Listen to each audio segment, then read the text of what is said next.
turabashohoje cyane abakunzi ba channel yacu ukwezi kwa TV ibihe byiza. Uyu munsi turi tariki ya 18 ni ukwezi kwa karindwi 2025. Tuzanywe rero no kubagezaho uko ibintu byifashe hariya mu burasirazuba bwa Congo, Kinshasa ndetse ni Doha muri Qatar, hagati biri kumvikanwaho n'umutwe wa M23 hamwe na leta ya Congo. Niko imirwano ikomeje mu bice bitandukanye, aribyo tugiye kuganira tukareba kubera iki bimeze gutyo, mu iki kiri gutera intambara kandi bari barimo bashaka kumvikana bimeze bite, bigeze hehe. N'ukwezi kwa TV, niba ari ubwa mbere ugeze aha ngaha rero kora subscribe, kandi niba usanganywe natwe ukande kugakumwe karaba hejuru, niyo nkunga tubasabye. Turabinginga rwose ngo igihe cyose ufunguye ikiganiro kumva harimo amakuru agufasha, tubasha kukugera hirya no hino tukakumenyera uko bimeze. Rwose iyo like yawe ni inkunga ikomeye, kandaho ntacyo bitwaye, ni byiza, turabakunda. Ni Amisha Pro nk'uko bisanzwe.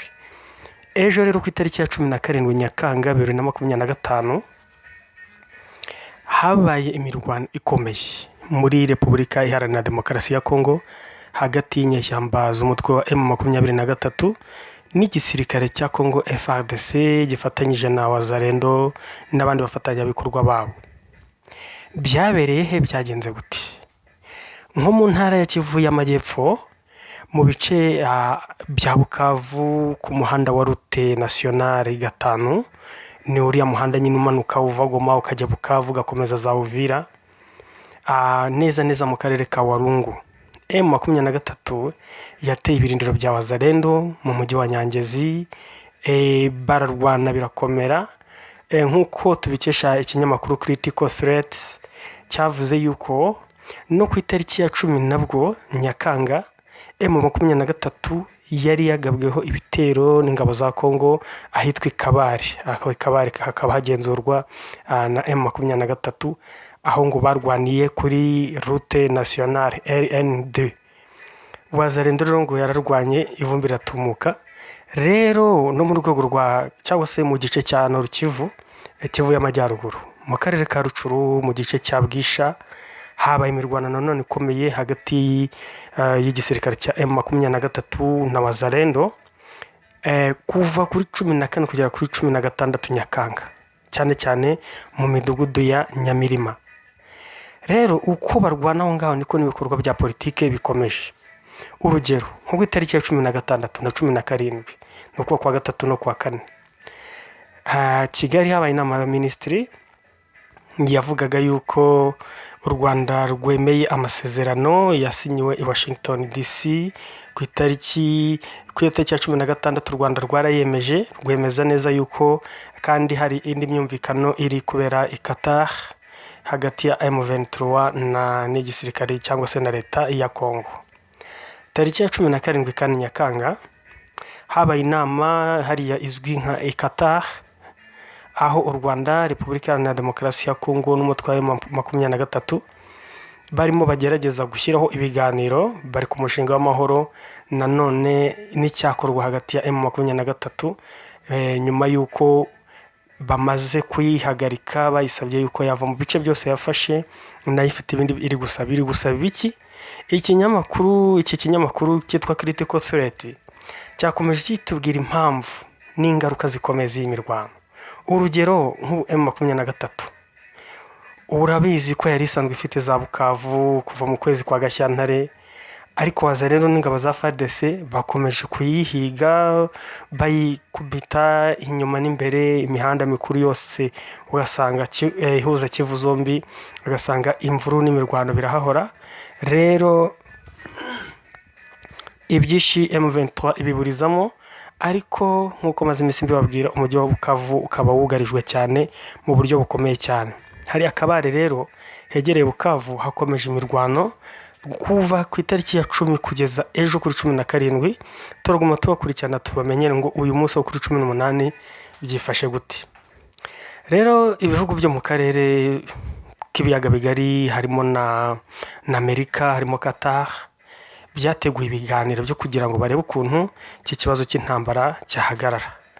Ariko iyo iherezo ry'intambara ntago ryoroshye, kubera yuko biragenda bizana ingaruka zikomeye cyane cyane ku baturage. Nk'ubu imirwano yo kuri route nationale 2 na route nationale 5 yatumye ibice byinshi byegereye Bukavu abaturage baho bahunze benshi cyane, ndetse ubuhungiro babubuze. Bari kugenda bamwe bambuka bajya hakurya mu micungararo cyangwa se mu bice bituranye na Bukavu, bamwe barapfa.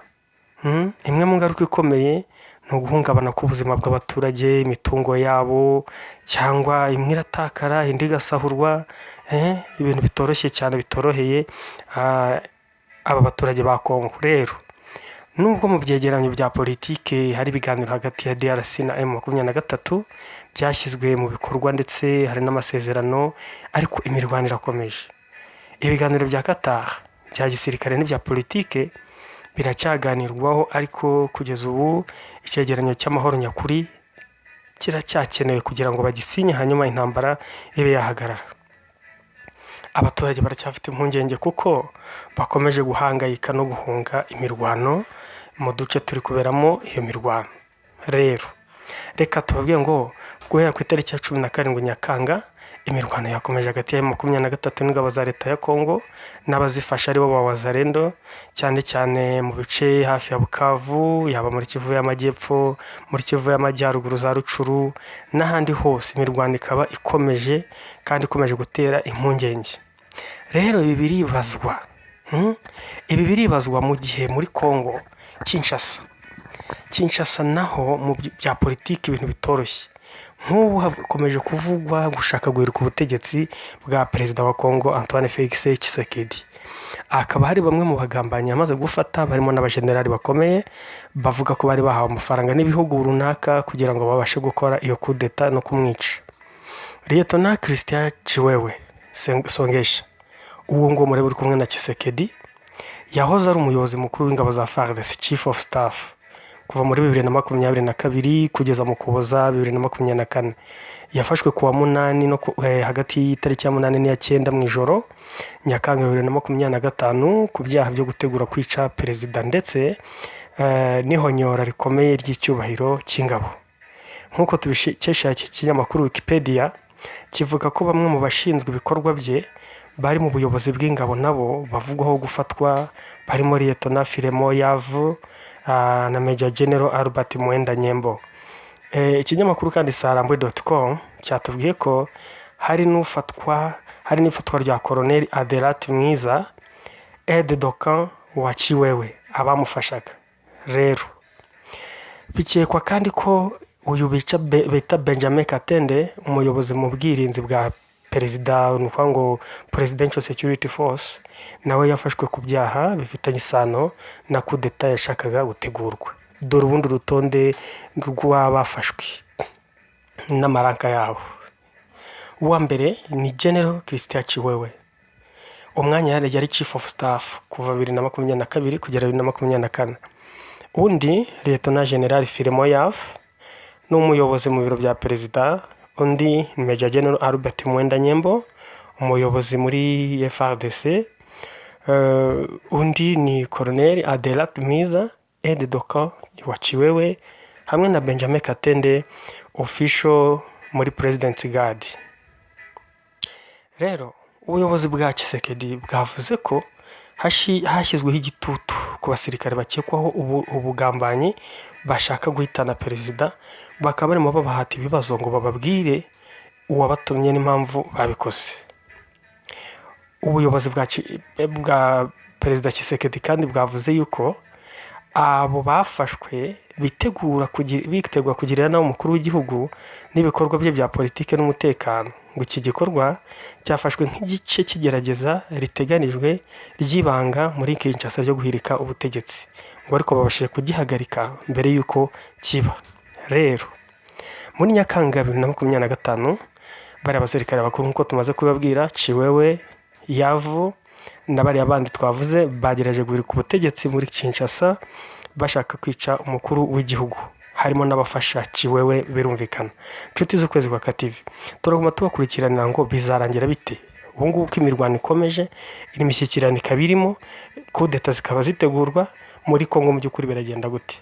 Amerika iravuga ko ikora byose, abashinwa nabo batangaje yuko buriya ntacyo badakora kuko iriya ntambara ya Kongo rero bayitangamo amafaranga menshi, mu gihe umuryango w'ibihugu by'Uburayi European Union nawe urimo uvuga ko ngo bakora byinshi mu kuba bafasha leta ya Kongo gukomeza kwivuna umwanzi ari we M23 ko bayirwanira n'indi buyegukane.